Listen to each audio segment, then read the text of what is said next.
Hello, good morning students. I hope all you are fit and fine and stay at home. या students previous classes के अंदर हमने Boolean algebra और Boolean logics क्या होते हैं उनके बारे में देखा था, गेट्स वगैरह के बारे में देखा था। आज हम हमारे हाफ ईयरली सिलेबस के अकॉर्डिंग हमारे दो चैप्टर्स हो रहे हैं जो थ्योरेटिकल चैप्टर्स हैं, chapter number 20 and 21, cyber safety and cyber laws. तो आज हम हमारा नया चैप्टर स्टार्ट करने वाले हैं, that is chapter number 21, cyber safety. Cyber safety क्या होता है, इंटरनेट का यूज क्या होता है, किस तरह से हम नेटवर्किंग को यूज करके बेनिफिशियल वे में उसे यूज कर सकते हैं, क्या क्या ड्रॉबैक्स वगैरह होते हैं, किस तरह से नेटवर्किंग हमारे लिए बेनिफिशियल है, प्लस इसके अलावा इसके ड्रॉबैक्स क्या हैं। तो इन चीज़ों को हम इस टॉपिक के अंदर डिस्कस करेंगे। अगर आपको जानना तो प्रीवियस क्लासेस के अंदर भी नेटवर्किंग और नेटवर्किंग के यूज प्लस उसके बेनिफिट्स एंड इसके ड्रॉबैक्स, इन सब के बारे में हम डिस्कस कर चुके हैं, पहले भी पढ़ चुके हैं। आज हम उन्हीं टॉपिक को अभी रिकॉल करने वाले हैं और हमारे दो चैप्टर्स आ रहे हैं जो थ्योरेटिकल चैप्टर्स हैं। तो स्टार्ट करते हैं कि साइबर सेफ्टी होता क्या है। तो फर्स्ट ऑफ ऑल केस में साइबर सेफ्टी का मीनिंग क्या होता है। तो today is can not be even through a without internet even in dreams, although internet has the many made things easier, but at the same time it has posted many security risks too. It is not used in a proper way, thus and important to know about the possible threats, challenges and risk of the working of internet to ensure personal safety and information security। कि हम ये जानते हैं कि आज का जो time चल रहा है वो टाइम एक नेटवर्किंग टाइम है, इंटरनेट का टाइम है, डिजिटाइजेशन का टाइम है। आज हम जानते हैं कि हर पर्सन कहीं ना कहीं छोटे से छोटे वर्क को कंप्लीट करने के लिए प्लस बड़े से बड़े वर्क को कंप्लीट करने के लिए इंटरनेट का यूज करता है। लेकिन जब इंटरनेट का हम यूज करते हैं तो इंटरनेट आज हमारे लिए एक मेन ब्लेसिंग बन चुका है, जिसके बिना आज हमारा कोई भी वर्क कंप्लीट नहीं होता है। आज हमें ए टू जेड जितने भी वर्क कंप्लीट करने होते हैं तो हम हमेशा इंटरनेट का ही यूज करते हैं। लेकिन जब इंटरनेट का यूज करते हैं तो इंटरनेट के जितने ज़्यादा यूजर्स हैं उसी के साथ साथ इसके कई सारे ड्रॉबैक्स भी हैं, और कई सारे अनऑथराइज पर्सन, इलीगल पर्सन हमारी इंफॉर्मेशन का मिसयूज करते हैं और कई सारे क्राइम जनरेट करते हैं। उन्हीं क्राइम को हम एक्चुअल में हम क्या कहते हैं, साइबर क्राइम कहते हैं। इट मीन्स कि आज इंटरनेट हमारे लिए बहुत ही इंपॉर्टेंट थिंग बन चुका है, लेकिन इस इंपॉर्टेंट थिंग के साथ साथ इसके कई सारे ड्रॉबैक्स भी हैं। उन ड्रॉबैक की वजह से आज ये हमारे लिए एक अभिशाप, जनरली हिंदी में कहते हैं अभिशाप, तो अभिशाप भी बन चुका है कि हमारे बेनिफिट्स तो हैं लेकिन आज हमारे लिए सेफ्टी नहीं है कि हम इंटरनेट को किस तरह से यूज करें और इससे हम क्या क्या बेनिफिट्स यूज करें, साथ में इसके कई ड्रॉबैक्स भी हमें अवेलेबल होते हैं। इसी बेस पर इंटरनेट का यूज करके जो क्राइम जनरेट होते हैं उन्हीं क्राइम को हम कहते हैं साइबर क्राइम। लेकिन इस साइबर क्राइम को जनरेट होने से रोकने के लिए क्या क्या साइबर सेफ्टी क्या होती है, किस तरह से हम प्रिकॉशंस प्रोवाइड कर सकते हैं, इंटरनेट को किस तरह से यूजफुल बना सकते हैं, उसी टॉपिक को हम इस चैप्टर के अंदर डिस्कस करने वाले हैं। प्लस इसके क्या क्या क्राइम्स होते हैं उन चीजों को हम इस चैप्टर के अंदर डिस्कस करेंगे। तो सबसे पहला हमारा टॉपिक यूज में आ रहा है that is A cyber crime. सबसे पहला टॉपिक यूज में आ रहा है that is A cyber crime. तो साइबर सेफ्टी, तो फर्स्ट हम आती है साइबर सेफ्टी। तो साइबर सेफ्टी का मतलब क्या होता है। थोड़ा साइबर सेफ्टी का मीनिंग ये होता है कि cyber safety refer to the safe and responsible use of internet to ensure safety and security of the person information and not posing threat to anyone else information. कि cyber safety का मतलब होता है कि cyber safety refer to the safe and responsible use of internet, कि जब हम किसी भी इंटरनेट को यूज करते हैं तो इंटरनेट को हम किस तरह से यूज करें, उसे हम किस तरह से प्रिकॉशंस प्रोवाइड करें कि हमारी इंफॉर्मेशन को कोई अनऑथराइज पर्सन बिना परमिशन के एक्सेस ना कर सके या उस इंफॉर्मेशन या पर्सनल इंफॉर्मेशन का मिसयूज ना कर सके।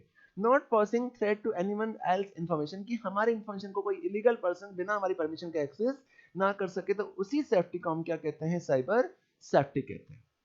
Cyber safety refer to the safe and responsible use of internet to as ensure safety and security of personal information not passing threat to anyone else information. It involves gathering knowledge about the possible threat to personal safety and security risks for the information along the measures to prevent and counter them.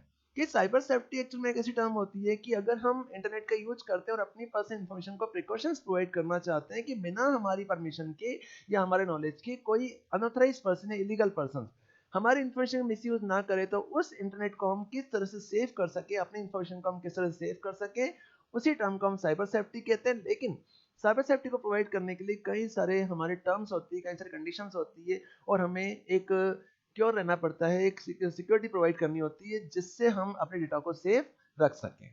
तो next topic आता है safely browsing the web. कि पहला term क्या होता है कि आखिर इंटरनेट को सेफ रखना चाहते हैं तो क्या क्या टर्म होती है। तो पहली टर्म होती है safely browsing the web. These days, working on the web has inevitable and thus is very important to know the thread it offers in many ways. Safe browsing on web need to know about the things like this. What are the possible dangers? How to avoid these? How to virtually conduct yourself while browsing web? कि जब हम आज internet पर surfing करते हैं तो surfing करते समय कई सारे ऐसे टर्म्स होती है, उन टर्म कंडीशंस को हमें अपने माइंड में सेफ रखना चाहिए, जिससे हम अगर इंटरनेट का यूज कर रहे हैं तो कभी किसी अनऑथराइज्ड पर्सन को एक्सेस नहीं करना चाहिए, हमारी इन्फॉर्मेशन को हर कहीं पे लोड नहीं करना चाहिए, हर किसी को एक्सेस की ग्रांटेड परमिशंस नहीं देनी चाहिए, उसे वर्चुअली एक्सेस होना चाहिए। तो इस तरह से हम कुछ ऐसी प्रिकॉशंस प्रोवाइड करेंगे जिस बेस पर हम सिस्टम को सेफ रख सकते हैं। नेक्स्ट टर्म होती है identity protection while using internet, कि आज जब इंटरनेट का यूज किया जाता है तो इंटरनेट का यूज करते समय क्या क्या आइडेंटिटीज वगैरह होती है, जिससे हम अपने सर्फिंग वेज को सिक्योरिटी प्रोवाइड कर सकें और कोई भी अनऑथराइज्ड पर्सन, इलीगल पर्सन हमारी इंफॉर्मेशन को हमारी परमिशन के बिना एक्सेस ना कर सके। तो हम क्या क्या सिक्योरिटीज यूज में ले सकते हैं, उन्हीं प्रोटेक्शंस के बेस पर सबसे पहले आता है identity protection while using the internet, कि जब इंटरनेट का यूज करते हैं तो हमेशा आइडेंटिटी को सिक्योर रखना चाहिए, आइडेंटिटी के बिना किसी पर्सन को एक्सेस नहीं देना चाहिए। तो we surf the internet for a variety of reasons, from using the social media, buying and selling goods, to sending information. When we give our private data to business and other internet users, such as while filling up the form of making payment online, we trust them to use that the information for legitimate purpose. This is always the case through the financial personal data can be used for harmful reason for hacking, stealing, stalking, and identity fraud. Identity fraud is when personal details have been accessed or stolen are used to commit fraudulent act causing the someone else with the stolen identity. कि सबसे पहले जो reason होता है वो होता है identity की प्रोटेक्शन करना, कि जब आप इंटरनेट का यूज करते हैं तो इंटरनेट का यूज करते समय कभी भी किसी भी इलीगल पर्सन को बिना आइडेंटिटी चेक किए हुए अपनी पर्सनल इंफॉर्मेशन शेयर करने की परमिशन नहीं देनी चाहिए। इट मीन्स कि जब आप कोई ऑनलाइन मार्केटिंग करते हैं, ऑनलाइन थ्रेडिंग करते हैं, ऑनलाइन परचेजिंग करते हैं, तो उस समय आपको ये चीज हमेशा सिक्योर रहनी चाहिए कि जिस पर्सन को हम अपनी पर्सनल इंफॉर्मेशन शेयर कर रहे हैं वो पर्सन कहीं फ्रॉडुलेंट पर्सन तो नहीं है, कोई हैकर तो नहीं है जो हमारी इंफॉर्मेशन का मिसयूज करेगा। तो इन चीजों को हमें माइंड में सेफ रखना चाहिए। Most common solution to these private browsing or anonymous browsing on internet. Before we talk about these, let us what happen when the normally browsing the internet. कि इन चीजों को सेफ रखने के लिए दो तरह की ब्राउजिंग होती है, एक होती है प्राइवेट ब्राउजिंग, एक होती है एनोनिमस ब्राउजिंग। ये दोनों ब्राउजिंग किस तरह से होती है जिन्हें हम आगे डिस्कस करेंगे। नेक्स्ट वे होता है many ways website track you, कि आज साइबर सेफ्टी प्रोवाइड करने के लिए या उस वेबसाइट को हैक करने के मल्टीपल वेज होते हैं। So many ways to track you. कि whenever you visit a website, your web browser may reveal your location by your delay IP addresses. It can also be provide your search and browsing history, etc., which may be used for third parties like the advertisement criminals. This way, website track you. Tracking is generally used to advertising network to build up the desired profile for pinpoint targeting, tracking down user the special purpose such as affecting their political choices. This type of information is compiled through your web users pattern, which websites generally use. The tracking used generally includes the IP addresses, cookies tracking section, third party section. तो next reason होता है many ways website tracking you. तो many ways tracking website का मतलब ये होता है कि जब आज हम इंटरनेट का यूज करते हैं और नेटवर्किंग का यूज करते हैं, उस नेटवर्क के बेस पर कई सारे पर्सन्स नेटवर्क इंटरनेट के थ्रू आपस में एक दूसरे से ज्वाइन है, कनेक्टेड है। इसी कनेक्शन के बेस पर आज हम इंटरनेट का वेबसाइट बनाते हैं और हर वेबसाइट का अपना अपना एक आईपी एड्रेस होता है। उस आईपी एड्रेस के बेस पर कई सारे पर्सन्स आपको ट्रैक कर सकते हैं, एक्सेस कर सकते हैं, इलीगली आपको यूज कर सकते हैं। तो इसी ट्रैकिंग को प्रिकॉशंस प्रोवाइड करने के लिए कि जब हम वेबसाइट एक्सेस करते हैं तो जो वेबसाइट या जो वेब पेज हम चला रहे हैं उस वेब पेज की हिस्ट्री, उसकी पूरी डिटेल कहीं ना कहीं सर्वर में या वेबसाइट्स में स्टोर हो जाती है, और स्टोर होने के बाद जो हैकर होते हैं, जो क्रैकर होते हैं, जो ट्रैकिंग पर्सन्स होते हैं, वो आपकी उन इंफॉर्मेशन को एक्सेस करते हैं और उसका मिसयूज भी कर सकते हैं। The type of information is compiled through your web users pattern and which website generally use for tracking you. The generally includes कि जनरली जो पर्सन्स आपको ट्रैक करते हैं, तो ट्रैकिंग करने के मल्टीपल वेज होते हैं। उन वेज में ट्रैकिंग करने के जो मल्टीपल वेज होते हैं कि कोई अनऑथराइज पर्सन आपकी इंफॉर्मेशन को किस किस तरीके से यूज कर सकता है, किस किस तरह से आपको एक्सेस कर सकता है। तो उसको एक्सेस करने के मल्टीपल वेज होते हैं। उनमें सबसे पहला वे होता है आईपी एड्रेस। सबसे पहला वे होता है आईपी एड्रेस। थोड़ा आईपी एड्रेस के बारे में पहले ही पढ़ चुके हैं कि IP address is a unique address of your device when you connect to the internet. It really like you that computers share your IP address with the other network devices in your houses और offices. कि IP address का meaning ये होता है कि जब किसी भी वेबसाइट को रन कराया जाता है तो वेबसाइट जो सर्वर पर अपलोड होती है, तो उस वेबसाइट को ट्रैक करने के लिए, उस वेबसाइट को चलाने के लिए उसको एक एड्रेस दिया जाता है। उस एड्रेस को कहा जाता है आईपी एड्रेस। और एक बार अगर किसी वेबसाइट को एक एड्रेस या किसी वेब पेज को एक एड्रेस दे दिया जाता है, तो वो एड्रेस किसी अदर पर्सन को प्रोवाइड नहीं होता। That address is unique address. तो कई सारे tracking persons in IP address का यूज करके आपकी इंफॉर्मेशन को एक्सेस कर सकते हैं, आपको ट्रैक कर सकते हैं। सेकेंड वे होता है कुकीज एंड ट्रैकिंग स्क्रिप्ट। तो कुकीज एंड ट्रैकिंग स्क्रिप्ट का मतलब होता है cookies are small piece of information website can store in your browser.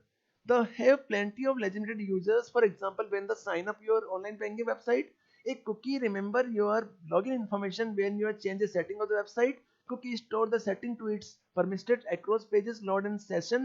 You change the zoom percentage of your website, then this setting will be reflect on the open web pages. कि next reason होता है access करने का cookies. तो cookies actual में एक small piece of information होती है। जब हम किसी भी वेबसाइट में किसी वेब पेज को ऑन करते हैं या ब्राउजिंग करते हैं, तो ब्राउजिंग करने के बाद एक स्मॉल पीस ऑफ इंफॉर्मेशन, उस वेब पेज की जो इंफॉर्मेशन होती है, वो इंफॉर्मेशन एक फाइल में स्टोर होती है। उस फाइल को ही एक्चुअल में, उन फाइलें जो स्टोर होती है, जो टेम्परेरी फाइलें बनती है, उन फाइलों को एक्चुअल में हम क्या कहते हैं, कुकीज कहते हैं। इस कुकीज के बेस पर जब आप ऑनलाइन ट्रैकिंग करते हैं या ऑनलाइन ट्रांजेक्शन करते हैं, तो ऑनलाइन ट्रांजेक्शन करने पर जो इंफॉर्मेशन आपने उसमें डाली है, तो उसकी इंफॉर्मेशन कहीं ना कहीं वेब पेजेस में स्टोर हो जाती है, जिससे आप आगे जाके जब अपग्रेड करते हैं तो कुकीज भी अपने आप अपडेट हो जाती है। तो कई सारे अनऑथराइज्ड पर्सन बिना परमिशन उन इंफॉर्मेशन को एक्सेस कर सकते हैं। Cookies can be first party cookies and third party cookies. These are the cookies that store your own login ID, password, auto fill information, etc. The same website that you frequently visit. The third party cookie are website stored to know about your scratch history, web browsing history, as you place advertisement as per your interest. कि दो तरह की cookies होती है। एक होती है first party cookie. तो फर्स्ट पार्टी कुकी का मतलब होता है कि जब आप अपना वेब पेज ऑन कर रहे हैं, अपनी वेबसाइट ऑन कर रहे हैं, तो जो इन्फॉर्मेशन आपने एक्सेस की है वेबसाइट, आपकी इन्फॉर्मेशन आपके पास ही रहेगी, वो चेंजेस आपके ऊपर रहेंगे। दूसरा था थर्ड पार्टी कुकीज। तो थर्ड पार्टी कुकी वो होती है कि आपकी कुकीज को कोई थर्ड पर्सन उन वेबसाइट को एक्सेस करके किसी और को सेंड करता है, या उसकी हिस्ट्री को वो कहीं पर एडवर्टाइजमेंट के बेस पर यूज करता है, उसे मल्टीपल प्लेसेस में एक्सेस करता है। तो उस कुकी को हम कहते हैं थर्ड पार्टी कुकी। तो इस बेस पर कई सारे अनऑथराइज्ड पर्सन जब आप वेबसाइट को विजिट करते हैं, एक्सेस करते हैं, तो एक्सेस करने पर आपकी कुकीज की इंफॉर्मेशन को हैक कर लेते हैं और हैक की गई इंफॉर्मेशन को कहीं पर विजिट करा सकते हैं, उसे यूज में ले सकते हैं। तो इसी कुकी को हम कहते हैं, इस ट्रैकिंग सिस्टम को हम कहते हैं कुकीज सिस्टम। इसी टर्म के बाद नेक्स्ट आता है HTTP रेफरल। HTTP रेफरल का मतलब क्या होता है? HTTP रेफरल का मीनिंग ये होता है कि when you click A link, your browser load the web pages linked to it and tell the website where you come from. For example, if you are clicking a link to the outside website of web pages, then the link website will be opened and the internal information about your search IP address, location, your web browser, machine, etc. will also be provided to the link website. It's known as the HTTP referral. तो HTTP referral का मतलब क्या होता है? तो HTTP referral का मतलब ये होता है कि जब आपके पास किसी मेल में कहीं से कोई वेबसाइट का लिंक आता है, उस वेबसाइट को जैसे ही आप क्लिक करते हैं, तो क्लिक करने के बाद वो पर्टिकुलर वेबसाइट आपकी ओपन हो जाती है। तो जैसे ही आपको किसी पर्सन ने लिंक शेयर किया है और आप उस लिंक पर जब क्लिक करते हैं, तो क्लिक करने के बाद जो वेबसाइट ओपन होती है, उस वेबसाइट के अंदर उस वेबसाइट की सारी डिटेल या सारी इंफॉर्मेशन उस वेब पेज के ऊपर शो हो जाती है। तो शो होने के बाद वो इंफॉर्मेशन उस ब्राउजर में स्टोर हो जाती है, जिसे कोई भी थर्ड पर्सन एक्सेस कर सकता है, उसे देख सकता है। इसीलिए कई बार मैंने आपको पढ़ाते समय समझाया है कि जब आपके पास स्पैम के अंदर कुछ डमी मेल्स आती है, कोई लिंक वगैरह आते हैं, कोई अट्रैक्टिव मेल्स वगैरह आती है, तो उन लिंक को कभी शेयर नहीं करना चाहिए, क्लिक नहीं करना चाहिए। क्योंकि उन लिंक को जैसे आप क्लिक करोगे, तो उसकी इंफॉर्मेशन उस लिंक में जैसे आप क्लिक करोगे, तो आपकी ब्राउजिंग हिस्ट्री, सारी हिस्ट्री थर्ड पर्सन को चली जाएगी और वो पर्सन उसका मिसयूज कर सकता है। तो किसी भी वेबसाइट को ट्रैक करने का तीसरा वे होता है, उस वे को हम कहते हैं HTTP रेफरल। HTTP रेफरल के बाद नेक्स्ट वे आता है सुपर कुकीज। कि कुकीज के अंदर एक टॉपिक आता है सुपर कुकीज। कि फोर्थ वे वेबसाइट को ट्रैक करने का जो फोर्थ वे होता है, उस वे को हम कहते हैं सुपर कुकीज। सुपर कुकीज का मतलब होता है कि super cookies also cookies, but these are persistent cookie, they come back even after you delete them. Super cookies, like every cookie, store cookie data in multiple places. For example, in Flash cookies, Silverlight storage, your browsing history, and HTML file logical storage. When a website notices that you are deleting part of super cookies, the information is repopulated from the other location. For example, if you might clear your browsing cookies and not flash your cookies, so the website will copy the value of flash cookie to your browser cookies. Next cookies होती है super cookie. तो super cookie actual में हम इस तरह से मान सकते हैं कि मल्टीपल किसी भी कुकीज की मल्टीपल कॉपीज बनाना, या जैसे वायरस में बॉम्ब वायरस होते हैं जो अपनी मल्टीपल कॉपीज बना लेते हैं, तो वही कुकी यहाँ पे सुपर कुकी मानी जाती है कि अगर आपने किसी वेबसाइट किसी वेब पेज को ओपन किया, उसे आपने एक्सेस किया, अब एक्सेस करने के बाद उस वेबसाइट को आपने रन कराया, उसे आपने यूज लिया, और यूज करने के बाद हिस्ट्री में जाकर आपने सारी कुकी को डिलीट कर दिया, तो जो नॉर्मल कुकीज होती है उनको डिलीट करने के बाद हमारी ब्राउजिंग हिस्ट्री हमारी क्लियर हो जाती है, जिससे अदर पर्सन थर्ड पर्सन हमारी इंफॉर्मेशन को एक्सेस नहीं कर सकता. लेकिन सुपर कुकीज एक ऐसी कुकीज होती है कि जिन्हें डिलीट करने के बाद भी वो रिफ्रेश होकर वापस से जनरेट हो जाती है. अगर आपने किसी सुपर कुकी डिलीट किया और उसे परमानेंटली आपने डिलीट नहीं किया, तो उस कुकी वो अपनी मल्टीपल कॉपीज बना लेती है और डिलीट करने के बाद जब रिफ्रेश करोगे तो वो कुकी वापस से जनरेट हो जाएगी. तो वो उसकी मल्टीपल कॉपीज बना लेती है. उसी कुकी को हम क्या कहते हैं? सुपर कुकीज कहते हैं. तो कुकीज टू टाइप की होती है, एक नॉर्मल कुकी, एक होती है सुपर कुकी. तो नॉर्मल कुकी को हम हिस्ट्री से रिमूव कर सकते हैं, जबकि सुपर कुकी को हिस्ट्री से रिमूव नहीं कर सकते. उसे रिमूव करना है तो पूरा ही उसे परमानेंटली डिलीट करना पड़ेगा. अगर डिलीट नहीं करेंगे तो सुपर कुकीज अपनी मल्टीपल कॉपीज बना के वापस से रिफ्रेश हो जाएगी. इसलिए इसे फ्लैश मेमोरी से ही रिमूव करना होगा. नेक्स्ट ट्रैकिंग का नेक्स्ट वे होता है that is a user agent. Normal way ही आता है user agent. Your browser also send a user agent every time you connect to website. This tells website your browser and operating system, providing another piece of data that can be stored and used to target ads. All the above things like your identity information to website and may be used against you. Solution to this private browsing and anonymous browsing. Let's learn about this type of browsing. कि next जो reason होता है trekking करने का वो होता है user agent. तो यूजर एजेंट का मतलब ये होता है कि जैसे आज ऑफलाइन मोड के अंदर हम कोई बिजनेस करते हैं, तो उस बिजनेस में अगर हम किसी थर्ड पर्सन से कम्युनिकेशन करना चाहते हैं तो हम एजेंट का यूज करते हैं, और एजेंट हमारे लिए एक इन्फॉर्मर होता है जो हमारी इन्फॉर्मेशन को किसी थर्ड पर्सन को देता है और थर्ड पर्सन इन्फॉर्मेशन हमें प्रोवाइड करता है. उसी टाइप से जब आप नेट चलाते हैं, वेबसाइट को यूज करते हैं, तो उस वेबसाइट में भी कई सारे यूजर एजेंट होते हैं जो एक इन्फॉर्मेशन को दूसरी जगह भेजते हैं और दूसरी इन्फॉर्मेशन फर्स्ट लोकेशन पे ट्रांसफर करते हैं. तो कई सारे अनऑथराइज यूजर उन एजेंट के थ्रू भी इंफॉर्मेशन को ट्रैक कर सकते हैं. तो ये जो मल्टीपल वेज हैं, इन सारे मल्टीपल वेज को हम कहते हैं किसी भी आइडेंटिटी को थेफ्ट करना या किसी वेबसाइट को ट्रैक करना. तो वेबसाइट को ट्रैक करने के मल्टीपल वेज होते हैं.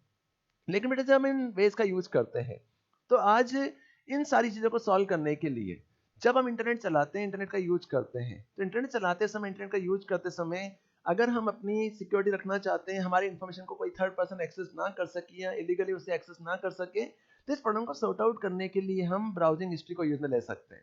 तो all the above things let you identify information website and may be use against you. Solution to this private browsing and anonymous browsing, कि अगर हम इस आइडेंटिटी को सेफ रखना चाहते हैं या हम सिक्योरिटी प्रोवाइड करना चाहते हैं, तो सिक्योरिटी प्रोवाइड करने के लिए हमारा नेक्स्ट वे होता है, उस वे को हम कहते हैं प्राइवेट ब्राउजिंग और एनोनिमस ब्राउजिंग, कि आखिर हम ब्राउजिंग हिस्ट्री को किस तरह सेफ रख सकते हैं. तो पहला तरीका होता है एनोनिमस ब्राउजिंग.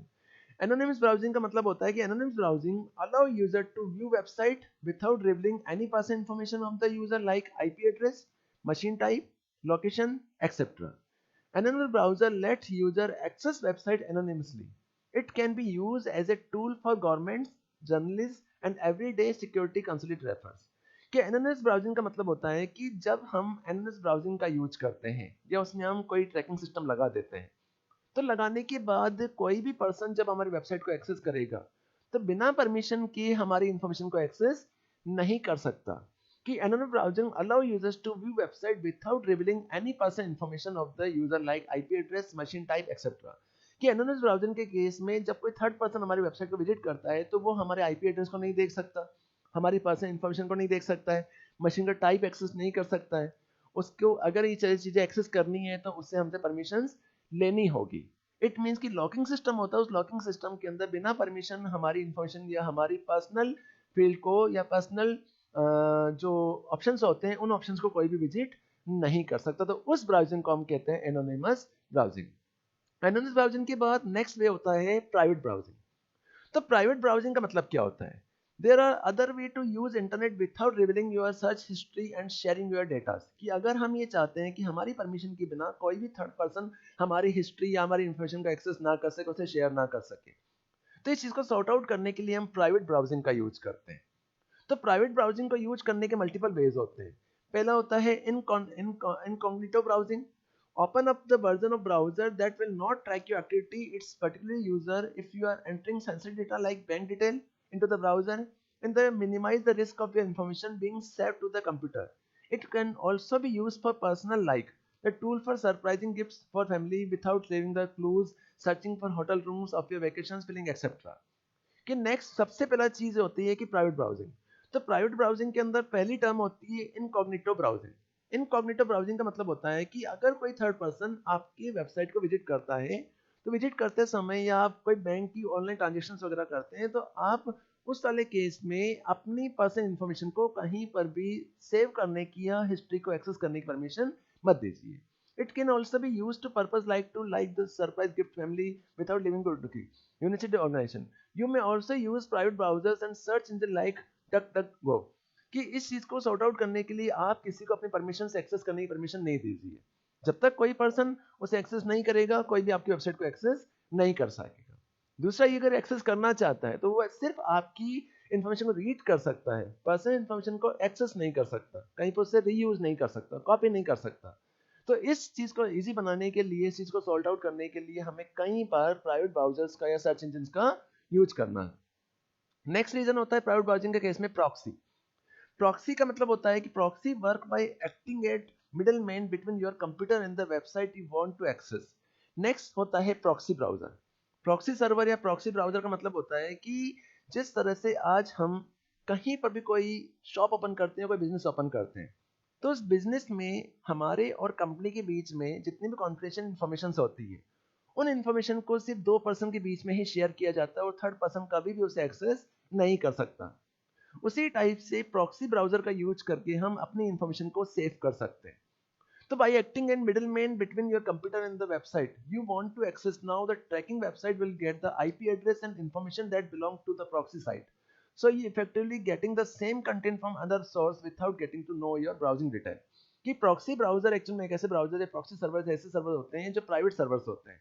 तो उन प्राइवेट सर्वर्स पर हर कोई पर्सन आपकी इन्फॉर्मेशन को एक्सेस नहीं कर सकता है, कि आपने जो इन्फॉर्मेशन डाली वो इन्फॉर्मेशन आप ही देख सकते हैं, कोई थर्ड पर्सन उसे एक्सेस नहीं कर सकता। तो हम प्राइवेट ब्राउजिंग का यूज भी कर सकते हैं। तीसरा वे होता है वर्चुअल प्राइवेट नेटवर्क, और VPN is method used to add security and privacy to private and public network like Wi-Fi hotspot. Internet VPN are most used by corporation to protect sensitive data.